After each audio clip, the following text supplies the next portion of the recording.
CCP, also known as the Community College of Philadelphia.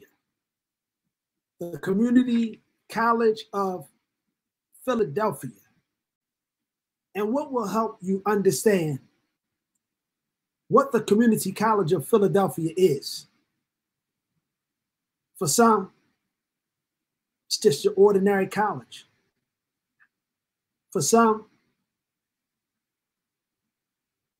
it's a head start in making a change. For some, it's a stepping stone towards traveling through that journey that you're on, trying to reach the realm or the heights of a 4-year university. So today we're going to cover another part of my fantastic journey, and we're going to cover this journey speaking about the Community College of Philadelphia.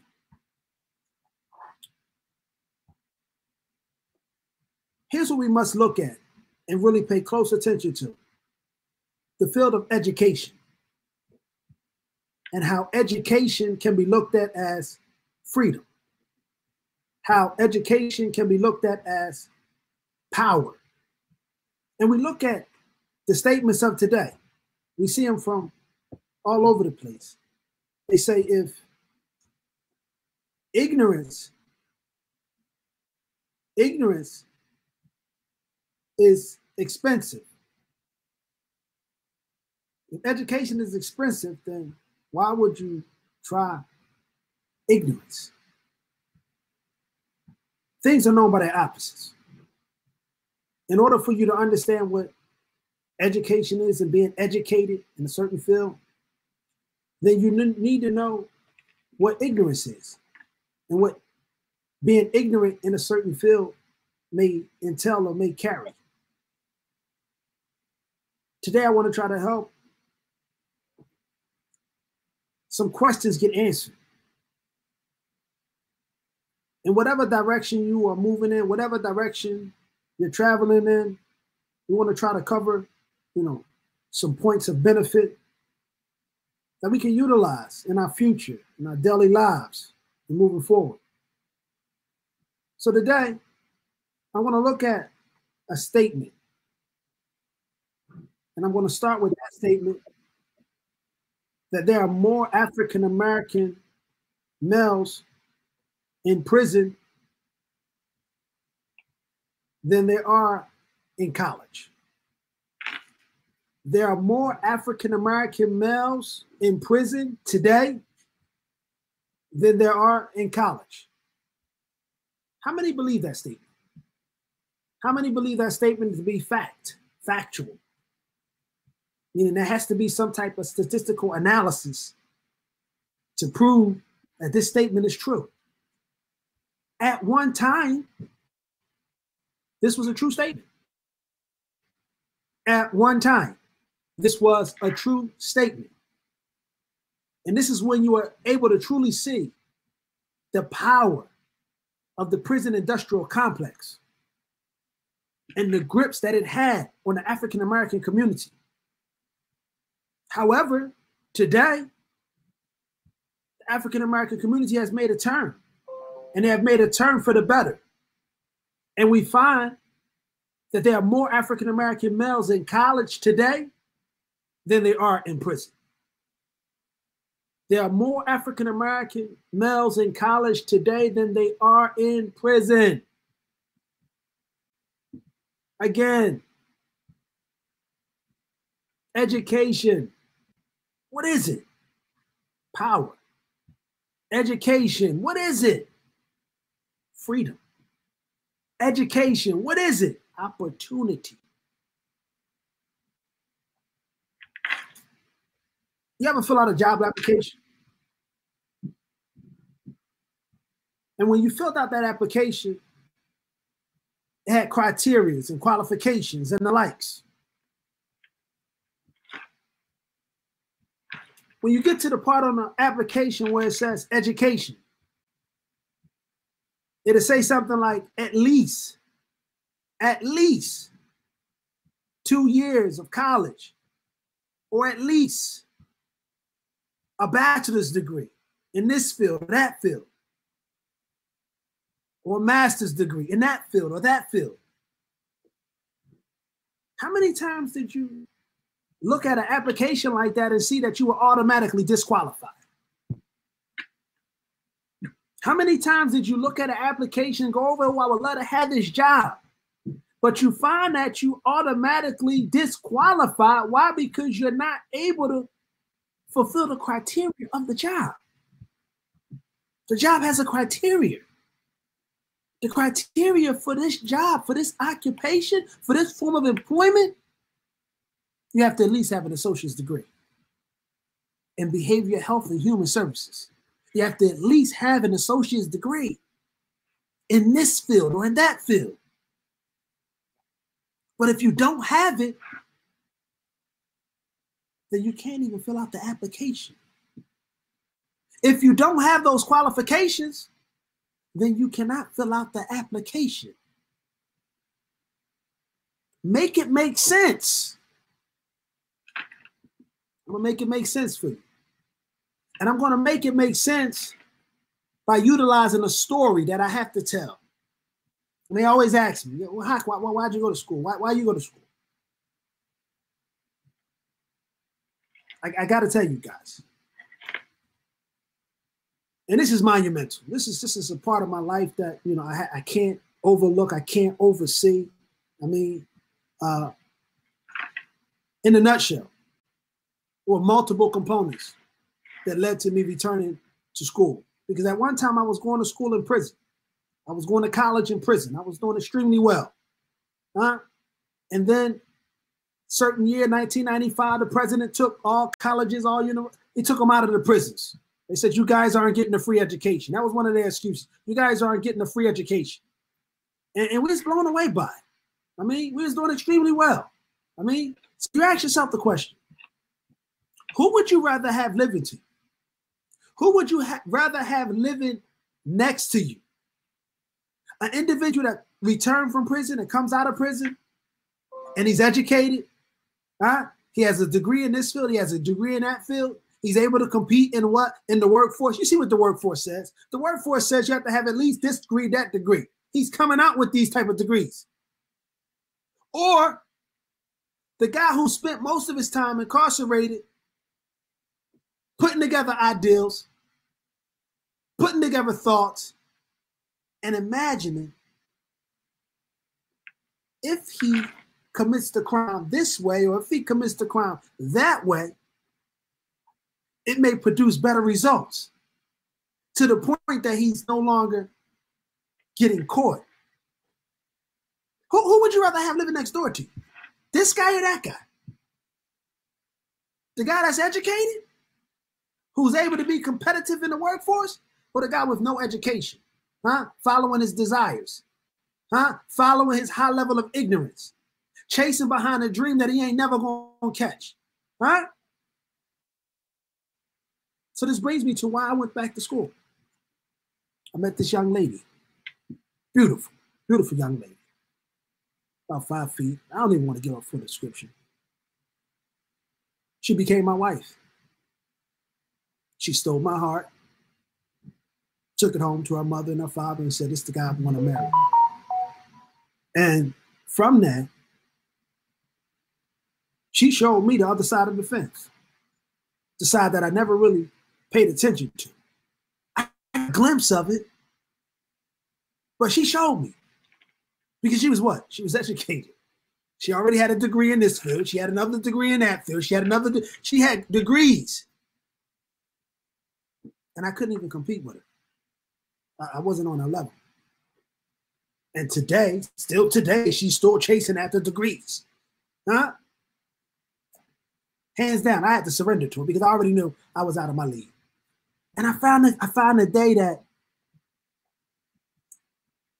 a lot of men are intimidated by women who are more smarter than them, who are more intelligent than them, who are more educated than them, who make more money than them. I mean, we disqualify ourselves, man, before we even compete. We disqualify ourselves before we even compete. So I want to share with you guys a story. This story is connected to stratification. Stratification is an unequal distribution of goods and services in your community. Strategic stratification. The only way you're going to be able to promote, execute, and practice stratification is if you're a person of power. And we talked about this power thing. We talked about racism. We talked about adverse effect over a person's education, a person's housing, a person's employment. When you have that power to control the outcome of a person's education, his employment, and his housing, you have power. You have the ability to be in control over the lives of human beings. When you strategically prevent them from receiving an honorable education, when you prevent them from receiving good housing, when you prevent them from receiving good employment, how do you expect them to respond? How do you expect them to act? What is going to be the outcome of many of their situations when these three components are missing? And for those of you who didn't know, you didn't get the hint, they didn't knock on the door and send a memo to you, that's called racism. The definition of what I just explained to you is called racism. R-A-C-I-S-M. And the one who practices it is considered a racist. So when the people say, in a nutshell, Black people are racist, where? In what part of America? It's impossible. You go to schools, stores, restaurants, you see who's in charge. You see who the labor force is. It's clear and apparent. Stratification, you'll see it in these establishments. You'll see the inequalities in these establishments. You'll see who's in the forefront. You'll see white supremacy promoting itself inside of this organization. Whereas though the white people are at the top, and the labor force, the people that's doing all the work, are Black people and people of color. This is why CCP is important to me.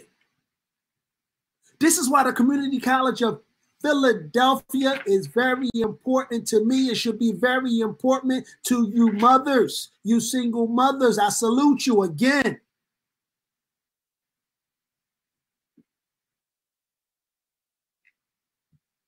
Raising these children by yourselves.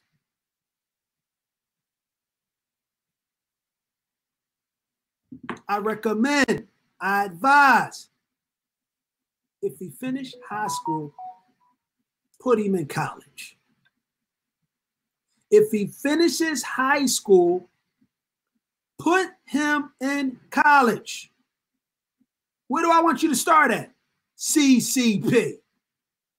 If you're not from Philadelphia, every part of town has a community college in their town. Everyone has a community college in their town. I don't care where you live at. They have a community college. The community college is the stepping stone for success.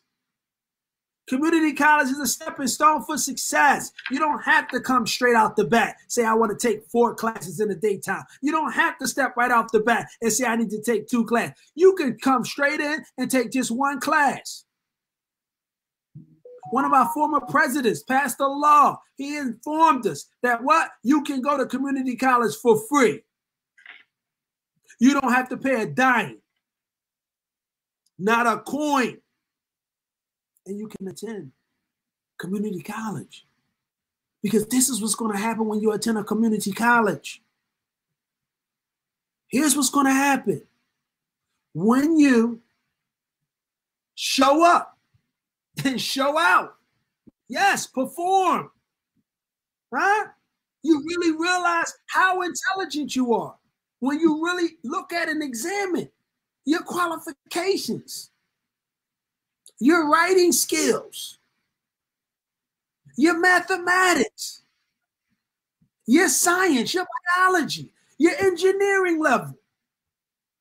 When all of that stuff comes out and you're challenged and you meet the challenge face to face and you show up and you show out and you realize some things about yourself that you never knew.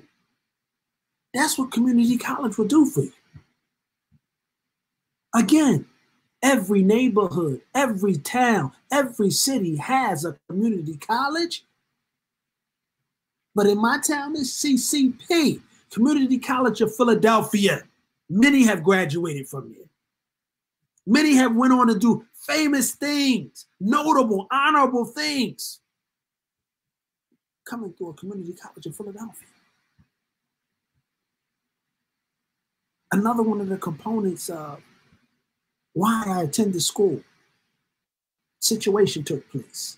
Me and my boy, we together. Me and my boy. He don't like me saying his name, but I gotta say it because it's for the. He gotta take one for the team. I mean, my wife is the icing on the cake. MJ, we call her MJ. No, she's not Michael Jordan. She got him beat because she stole my heart, slam dunked on it and everything. This guy, I'm gonna call him. I'm gonna call him. Brill. Let's just say Brill. We're gonna call him Brill. Some of y'all know who Brill is. Some of y'all don't, man. I mean, he's my guy. Gabriel Crowley. Yeah, I'm gonna say it. He's gonna hate me. I know he's gonna hate Gabriel Crowley. Gabriel Crowley is Jabril, man. He's one of the best basketball players in the city of Philadelphia, man. Hands down. I said that. Yep, I said that. Again, he's one of the best basketball shooting guards in Philadelphia. Okay, yeah. Philadelphia is known for basketball. But this is my guy. We out New Orleans one day. We at the Final Four. The Final Four, scoring down. I mean, Carmelo is playing for Syracuse. So we at the Final Four. And we're at the Marriott Hotel. And we promoting our brand, our business, buying and selling tickets. So we come across these two white guys. So they were drunk. And they started talking, crazy and jazzy to us. So we in New Orleans. We from Philly. Philly boys don't, they back down for nobody. I'm sorry. It's just how we are. I mean, Philly boys we don't take the back seat to nobody. We play how we play. So what happened was, we wasn't, trying to get violent or physical or anything like that. We still represent. Mannerism to us is key. But we got to stand up and defend our honor. Okay? So they got into a disagreement. And my man, he started talking in a way like that just made me thought he was from another world. Because he started talking with an accent of, it was foreign to me. It was called articulation. This man's level of articulation was so high that day. I was more than impressed. And I'm sitting there and I'm looking at this guy because he's sitting there and he's going at it with these two guys, right? And in the beginning, they was rah, rah, rah. But after a while, it's like a fire that you threw water on. These guys are sitting down now. And they're looking, we're on the steps. They're looking up at this guy. And he's like giving a lecture. And I'm listening to this guy, and I'm like, yo, who are you? Who in the world are you? I mean, I just came from Philly. I'm in New Orleans. We came all this way, and now you, like, who are you? And he used that word stratification. That's where I got it from. It wasn't part of my vocabulary. Stratification. I had to go look it up because I didn't even know what it meant. I didn't even know what the word meant. I didn't know how to use the word. When he broke down stratification to these two white guys, man, and explained to them that you wouldn't be where you at now, today. Huh? Without it, you're nothing. They was drunk. So when he finished with them, they were no longer drunk. They were no longer drunk when this guy finished talking to him. So that led to another conversation. I had to go in on him because I wanted to know, hey, who am I with? I want to check him. I mean, hey, what you got a wire on you or something? What's going on here? I was blown away. So I look at him. I say, yo, what's up, man? He said, what you mean? I said, well, what's that? He said, oh, it was nothing, man. It was nothing, Hawk, man. No, it was something. What was that? So to make a long story short,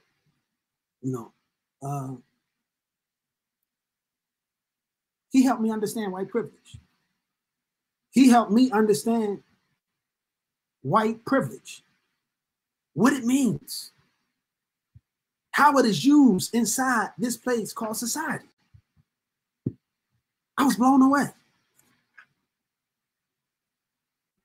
See, I thought I was smart until I came across this guy.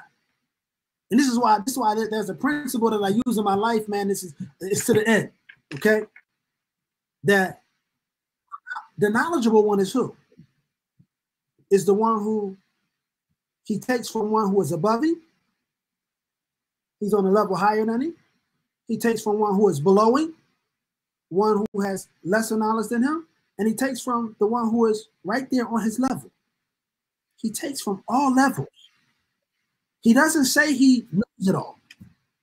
He doesn't believe he knows everything. I don't care if you got a 4.0 all the way through college.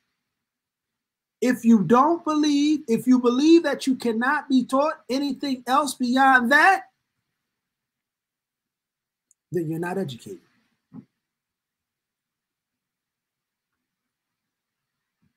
If you believe that you have all the knowledge that a man can possess, you are totally ignorant. So my guy, I had to sit down. I had to do an interview with him. Like, I mean, what's going on here? You know? Kid tell me, this is what the kid tell me. He said, my mother went to Yale University. I said, what? He said, my mother.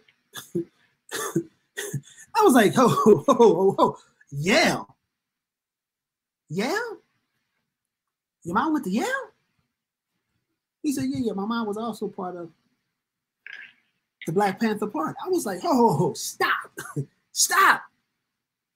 You talking about the little short lady? He said, yes.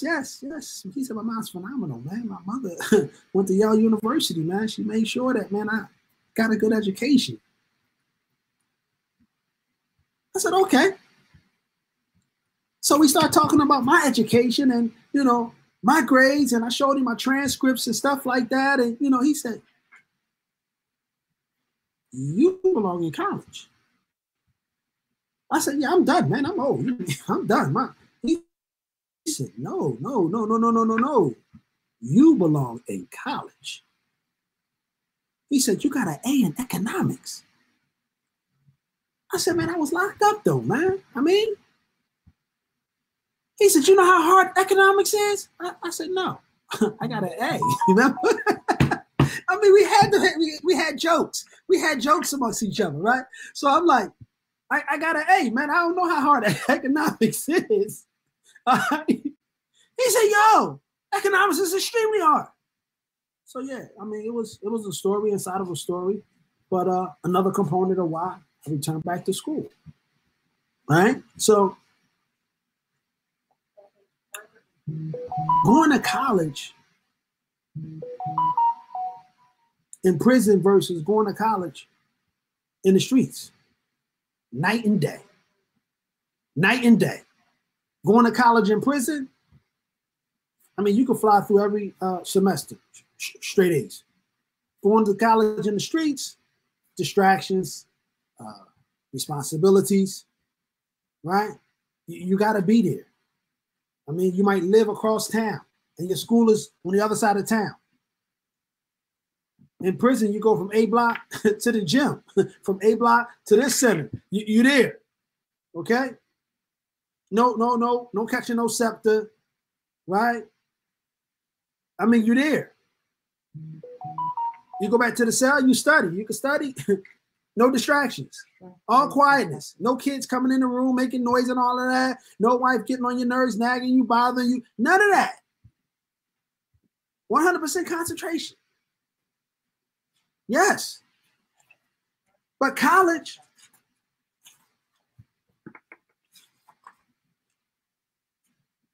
is a starting point.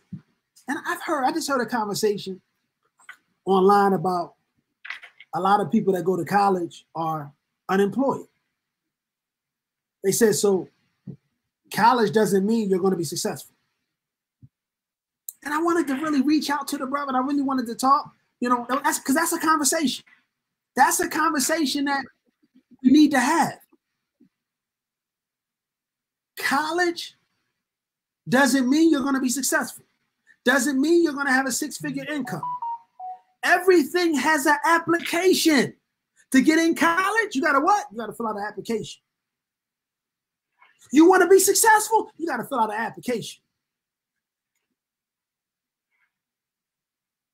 College is a stepping stone. A stepping stone. A starting point. And it has a support cast. The support cast in college may consist of your peers, your colleagues, your family, people coaching you on, people cheering you on, people who you go have a dialogue with, in the class, outside of class. You need this in college. You can't go alone. You can't be by yourself.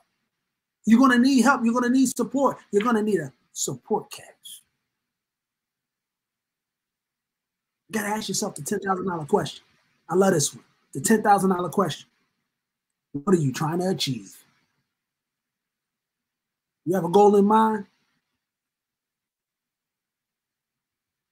Follow up that goal with aspiration, what you aspire. Once that goal is set and you aspire to achieve it, you're going to find your passion. So the answer to the question, yeah, college ain't automatically, it ain't as in stone that you're going to be successful. But you have to sign up for something where you've done the research and found that this field that you're in, it has a promising future that for the next 10, 15, 20 years, this field has a high employment rate. My field, social work. Our society, the society we live in. More than 70% of the people walk around with a mental disorder or will be exposed to one at least one time, at least once in their lifetime. At least 70% of the people in the society. Out of 10 people, 7 of them walking around with something, walking around with a mental disorder. That they what? That they totally ignore, that they totally just don't want to acknowledge, reject, or understand that they have a problem. This is the reality of our society. And many of us are walking around with this mental disorder, not getting the proper treatment. One of the mental disorders that has to be looked at and examined is individuals coming home from prison after doing so much time. Every last one of them should go through a mental evaluation, and then once they're diagnosed, they should be treated. Because the average individual that comes home from incarceration is faced with this mental disorder. So then you want him to cope with everyday life in society. How? When he got stuff inside him, calling him and screaming at him and doing this and doing that, he doesn't know how to respond. He doesn't know how to be responsible. He doesn't know how to keep employment. He doesn't know how to live with someone. He doesn't know how to be in a relationship. Yes. CCP, Community College in Philadelphia. We're going to end it here, guys. Again, another episode, CCP, Community College in Philadelphia. Again, buy the book. Buy the book. I advise you. I recommend you. Buy the book. Community College in Philadelphia. This was the episode today. The book From Pen to Pen. It can be found on Barnes & Noble. It can be found on Amazon. Again, I salute you all. Shout outs to all those near and far. I thank you all very much. Again, enjoy the rest of your day. God bless you all. Peace.